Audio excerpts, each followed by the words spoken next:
நடிகை ரச்சிதா மகாலட்சுமி அவங்களுடைய இன்ஸ்டாகிராம் பேஜில் கையில் மருதாணி போட்டபடி ஊஞ்சலில் உட்காந்துருக்க மாதிரியான ஃபோட்டோ அண்ட் வீடியோவும் ஷேர் பண்ணியிருக்காங்க. அதோட வீட்டில் விசேஷம்னு சொல்லியிருந்தாங்க. அண்ட் இதை பார்த்த ஃபேன்ஸ் எல்லாருமே ரச்சிதாவுக்கு இரண்டாவது திருமணமான கேள்வி கேட்டுட்டு வராங்க.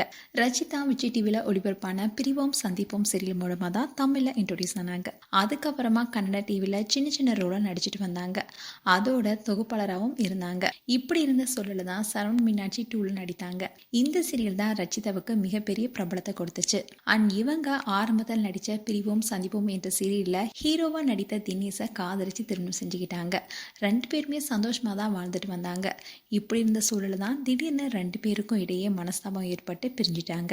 அண்ட் இவங்க 2 பேரும் சேர்ந்து வாழ்வதற்கான முயற்சியை தினேஷ் எடுத்தாலும் ரச்சிதா அதுக்கு ஒத்து வரல. இப்படி ஒரு பக்கம் போயிட்டு இருக்க பிக் பாஸ் உடைய 6th சீசன்ல கலந்துக்கிட்டாங்க ரச்சிதா. அதுல அவங்களுடைய திறமையை பயன்படுத்தி சில வாரங்கள் தாக்குப்பிடிச்சாங்க.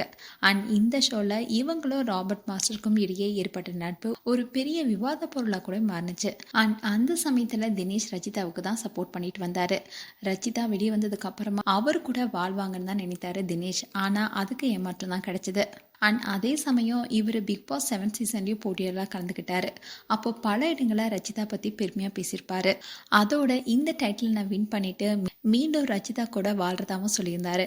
ஆனால் ரச்சிதா தினேஷோடைய எதிர்பார்ப்புக்கு மறுப்பு தான் காட்டினாங்க. இந்நிலையில் ரச்சிதா ரீசெண்டாக ஃபயர் என்ற படத்தில் நடித்தாங்க. அந்த படத்தில் ரொம்பவே கவர்ச்சியாக நடிச்சிருப்பாங்க. அதுக்கப்புறமா எக்ஸ்ட்ரீம் என்ற படத்தில் நடித்தாலும் பெரிய வாய்ப்பு எதுவுமே அவங்களுக்கு கிடைக்கல. இந்நிலையில் அவங்களுடைய இன்ஸ்டாகிராம் பேஜில் கை முழுக்க மருதாணி போட்டபடி ஃபோட்டோவை ஷேர் பண்ணியிருக்காங்க. அதோட வீட்டில் விசேஷம் என்ற கேப்ஷனும் கொடுத்துருந்தாங்க.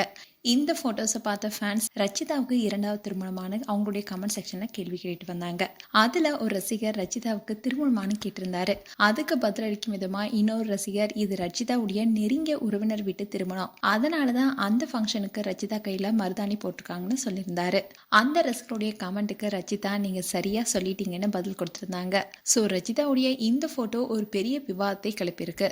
அண்ட் அவங்க யாருடைய திருமணத்தில் கலந்துக்கிட்டாங்கன்னா படவா கோபியோடைய மகன் திருமணத்தில் தான். அப்போ எடுத்த போட்டோ தான் அது. இப்போ இந்த நியூஸ் தான் பேசும் பொருளா இருக்கு. அண்ட் ரச்சிதாவுடைய ஃபேன்ஸ் எல்லாருமே ரச்சிதா மறுமணம் செஞ்சுக்கணும்னு தான் சொல்லிட்டு வராங்க. ஆனா ரச்சிதா ஏற்கனவே என்ன சொல்லியிருந்தாங்கன்னா தனது கணவரா வரப்போறவரு தன்னை புரிந்து கொண்டவரா இருக்கணும்னு சொல்லியிருந்தாங்க. ஸோ அதுக்காக தான் அவங்களும் காத்துட்டு இருக்கிறதா சொல்லப்படுது. மீண்டும் ரச்சிதா குறித்து உங்களுடைய கருத்துக்களை கமெண்ட் செக்ஷன் சொல்லுங்க. இது போன்ற வீடியோஸை பார்க்க நியூஸ் தமிழ் கிளிட்ஸ் சப்ஸ்கிரைப் பண்ணுங்க. அண்ட் மறக்காம நோட்டிஃபிகேஷன் பட்டனை கிளிக் பண்ணுங்க.